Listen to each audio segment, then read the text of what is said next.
The year is 1873. America stands at a crossroads between the wild frontier and the modern industrial age. Steel rails stretch across the continent like arteries of progress, carrying wealth, passengers, and the promise of civilization westward. But in the shadows of this new order lurks a band of outlaws who will challenge the very notion that the frontier has been tamed. This is the story of Jesse James and the train robbery that shocked America. Picture the small town of Adair, Iowa, on a sweltering July evening. The sun hangs low on the horizon, painting the prairie grasses gold. Cicadas sing their endless summer song. To the casual observer, it's just another peaceful evening in rural America. But 7 men on horseback watch from a nearby ridge, their eyes fixed on something glinting in the distance. The railroad tracks. Their leader sits tall in his saddle, a lean figure with piercing blue eyes and a neatly trimmed beard.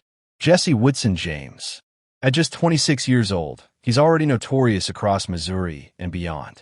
But tonight, he's about to make history. Tonight, Jesse and his gang will attempt something that's never been done before in the American West. They're going to rob a moving train. Let's understand who Jesse James really was, because the legend often obscures the man. Born in Clay County, Missouri in 1847, Jesse grew up in a world torn apart by violence. His family were slaveholding farmers, and when the Civil War erupted, it didn't just divide the nation. It divided neighborhoods, families, and souls. Jesse's Missouri became a bleeding battleground where bushwhackers and jayhawkers turned the conflict into something personal, something savage. At just 16, Jesse joined the Confederate guerrilla fighters led by the infamous Bloody Bill Anderson. This wasn't the gentlemanly warfare of Gettysburg or Antietam. This was brutal, close-quarters killing, ambushes, executions, raids on civilian settlements. Young Jesse learned to kill, without hesitation, to trust no one outside his blood, and to see the world as fundamentally divided between us and them. When the war ended in 1865, Jesse was 18 years old with no education, no trade, and a burning resentment toward the Union victors who now controlled his homeland. Confederate veterans like Jesse found themselves stripped of rights, watched by authorities, struggling to find their place in a world that had moved on without them. Jesse, it seemed, refused to move on. The war had ended, but for Jesse James, the fighting had just begun. Now, back to that evening in Adair, Iowa. Jesse has gathered 6 trusted men. His older brother Frank, a brooding intellectual who reads Shakespeare between robberies. Cole Younger, a massive man with a jovial demeanor that masks a hair-trigger temper. Jim Younger, Cole's brother, quieter but equally deadly. And 3 others, each chosen for their loyalty and their willingness to cross lines that other men won't cross. They've been planning this robbery for weeks. Jesse has studied the railroad schedules with the precision of a military commander. He knows that the Chicago, Rock Island, and Pacific Railroad's eastbound express train will pass through Adair at approximately 9:30 that evening. He knows the train will be carrying payroll money, gold, and wealthy passengers who won't expect trouble in this quiet corner of Iowa. Most importantly, he knows something the railroad doesn't: the exact spot where the terrain and the track layout make the train most vulnerable. As darkness falls, the gang rides down from the ridge toward a small bridge that carries the tracks over a creek bed. This is Jesse's chosen spot. It's isolated, far from any telegraph office that could summon help. The bridge itself will serve a crucial purpose in Jesse's plan, a purpose that demonstrates both his cunning and his ruthlessness. Working by moonlight, the outlaws dismount and begin their preparations.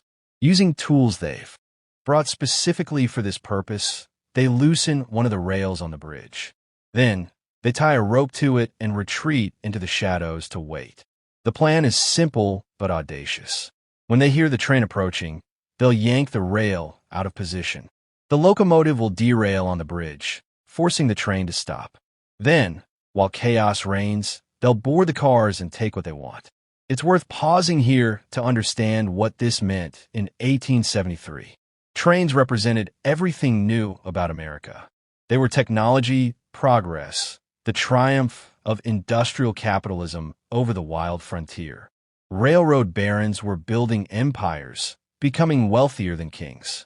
The trains themselves seemed invincible, iron horses that couldn't be stopped or controlled by ordinary men. Jesse's plan wasn't just robbery. It was a statement, a challenge to the new order of things. Around 9:15, they hear it, a distant whistle cutting through the night air. The express train from Council Bluffs, right on schedule. Jesse gives a hand signal, and his men take their positions. The sound grows louder, the rhythmic chug of the engine, the rattle of wheels on rails. Then, as the locomotive's headlamp appears around a distant curve, Jesse gives the order. The men yank the rope. What happens next will be debated and reinterpreted for decades. The rail doesn't come completely free as Jesse planned. Instead, it bends, creating a catastrophic weak point just as the locomotive reaches the bridge. The massive engine hits the damaged track at full speed and lurches violently. Metal screams against metal. The engineer sees disaster coming, but has no time to react. The locomotive crashes through the weakened bridge and plunges into the creek bed below, carrying the engineer with it. The engineer's name was John Rafferty. He was 35 years old with a wife and 3 children waiting for him back in Chicago. As the locomotive rolled, Rafferty was crushed beneath tons of iron and steel. He died instantly, becoming the first man ever killed in a train robbery in American history. This detail is important because it transforms Jesse's daring robbery into something darker, something that America won't be able to romanticize away. Behind the crashed locomotive, the train's passenger cars jackknife and skid to a halt, some tilting dangerously but staying on the rails. Inside, passengers are thrown from their seats. Women scream. Men shout in confusion. Luggage crashes down from overhead racks. For a few seconds, there's nothing but chaos and terror. Then, bursting from the darkness, come Jesse and his men. They're wearing long coats despite the summer heat, their pockets stuffed with revolvers. Jesse himself typically carries at least 3 pistols, a habit from his guerrilla days when reliability meant having backups for your backups. They fire shots into the air and shout commands honed from years of wartime raids. Nobody move. This is a robbery. Anyone who resists will be shot. Jesse's voice cuts through the panic with absolute authority. This is what he knows, what the war taught him. How to control chaos. How to dominate through violence and the threat of violence. How to make people obey. The gang moves through the passenger cars with practiced efficiency. They order passengers to hand over wallets, jewelry, watches. Cole Younger actually tips his hat to the ladies as he takes their valuables, playing the role of the gentleman bandit. It's a performance, one that will contribute to the gang's growing legend. Some passengers will later tell reporters that the outlaws were polite, even charming. They'll conveniently forget the guns pointed at their heads and the terror they felt. But Jesse isn't interested in pocket change from passengers. He's after the real prize, the express car, where the railroad keeps its payroll shipments and registered mail. He bangs on the door with his pistol. Open up in there. Now, inside the express car, the messenger, a man named Adams, faces an impossible choice. His job is to protect the railroad's property with his life, if necessary. But through the locked door, he can hear the screams from the passenger cars, the gunshots, the chaos. He knows the train has crashed. He knows men have probably died. Opening the door means abandoning his duty. Keeping it closed might mean dying. Jesse doesn't wait long. We'll burn you out if we have to. It's not a bluff. Fire is the outlaw's ultimate tool, and Adams knows it. Slowly, the door slides open. Jesse and Frank push inside, pistols leveled. They order Adams to open the safe. This is the moment Jesse has been planning for, the moment that will make them all rich. But when the safe swings open, Jesse's face falls. There's money inside, yes, but nowhere near what they expected. A few $1,000s instead of the tens of thousands they'd hoped for. Jesse's carefully planned robbery, his grand statement against the railroads, will net each gang member maybe $500. In today's money, that's roughly $10,000 each. A good payday, certainly, but not the fortune they'd risk their lives for. Worse still, they can hear something in the distance. A whistle.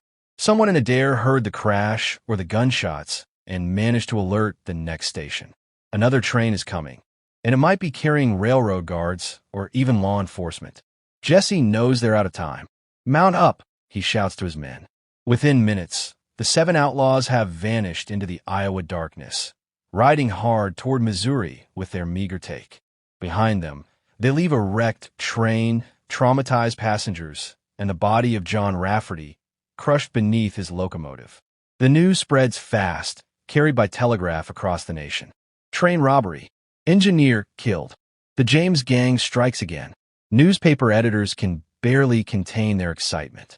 This is a story that has everything: technological progress, violently disrupted, audacious criminals, the death of an innocent man, and the uncomfortable question of why these outlaws haven't been caught. The reaction splits along predictable lines. Railroad executives are outraged and frightened. If trains can be stopped and robbed like stagecoaches, what does that mean for the future of commerce?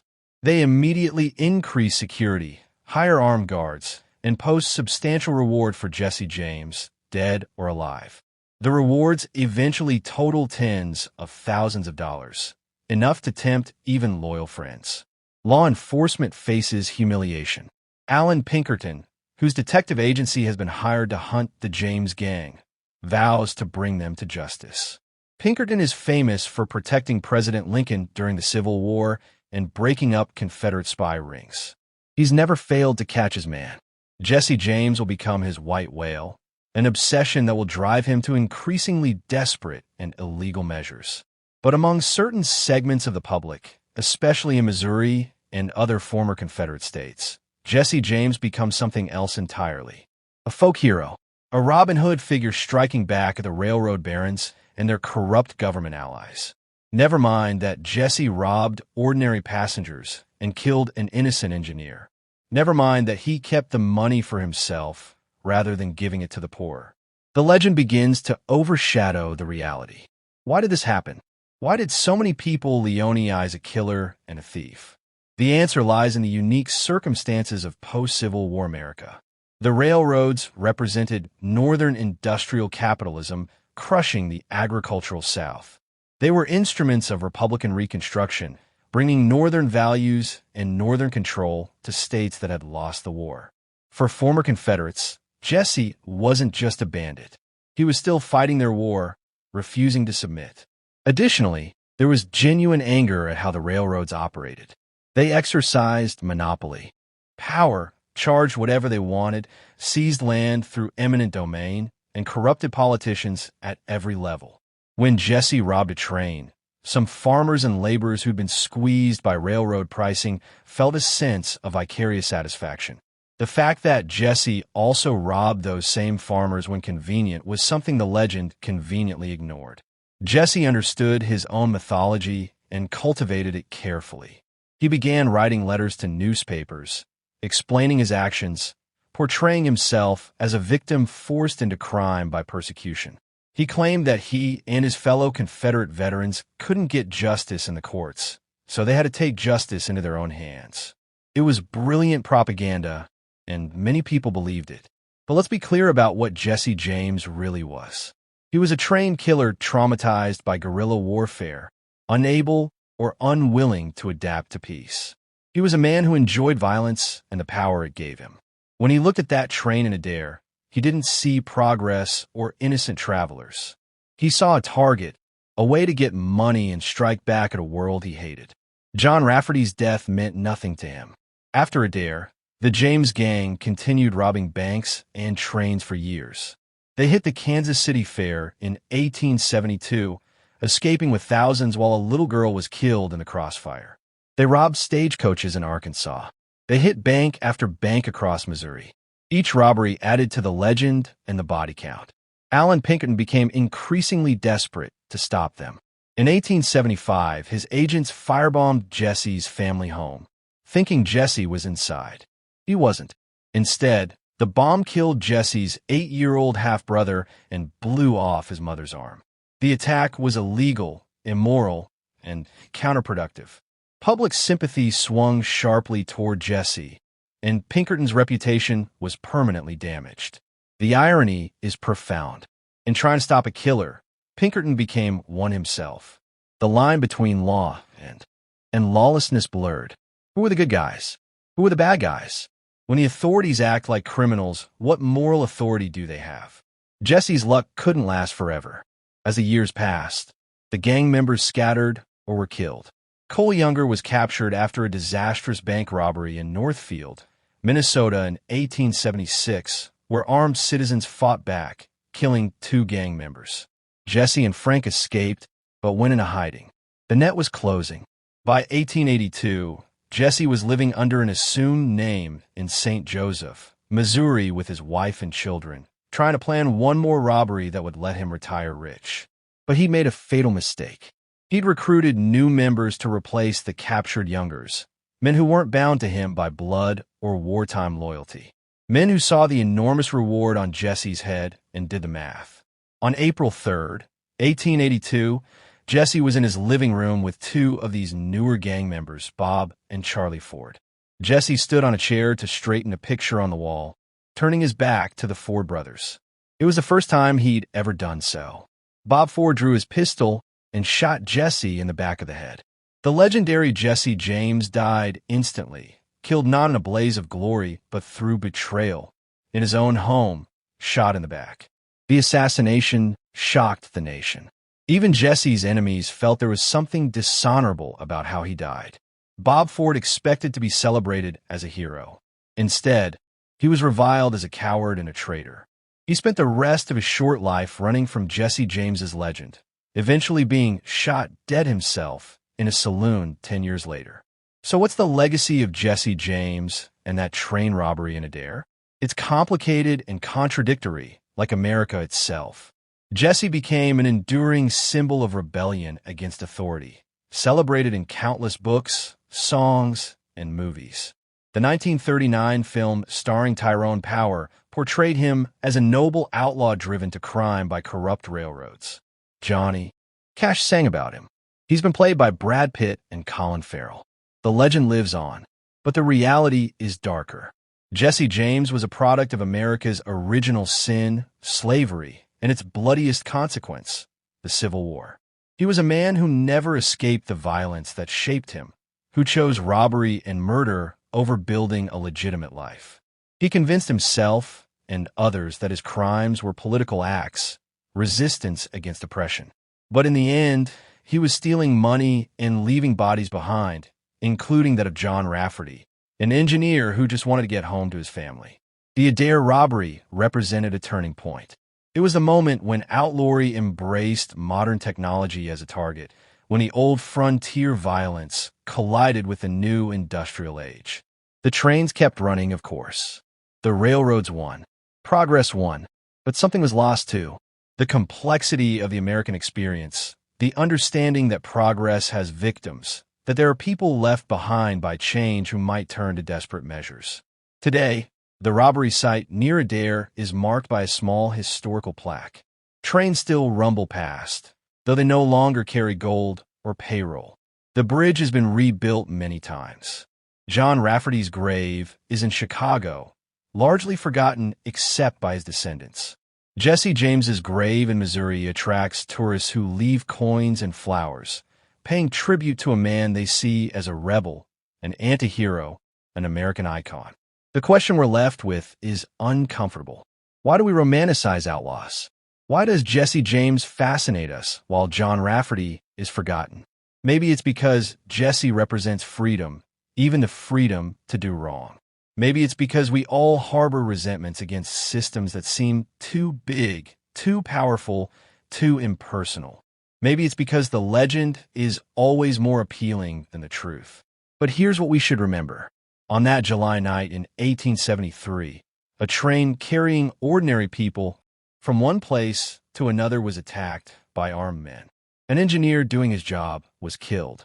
Passengers were terrorized. Also that 7 men could steal money they hadn't earned. Strip away the legend. And that's what happened. That's the truth. Jesse James died in 1882 at age 34, having spent his entire adult life as an outlaw. He left behind a wife, 2 children, a legend that won't die, and a body count that history has largely forgotten.